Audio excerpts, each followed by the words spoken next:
Set flysheet hitam belakang aku ni punya besar. Real punya. Sesi untuk pasang flysheet. Barang dah bersepah atas lantai hutan.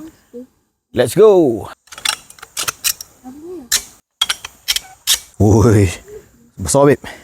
Besar babe. Tu dia member tengah cari ilham kat mana nak pacakkan tali ni. Ini kita skalakan guna member aku. Jadi kalau korang nak tahu panjang dia ni, kami rasalah 6 kali 4. Salah. Panjang dia ni 6.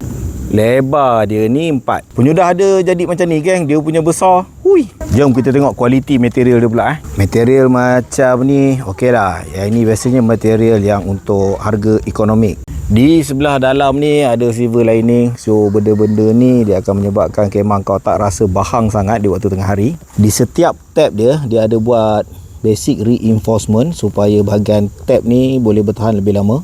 Di sebelah tepi ada 1, 2, 3, 4, 5 tab. Manakala di sebelah tepi lagi 1, 2, 3 tab. Nak tengok besar dia kat belah dalam kan. Macam ni geng. Besar.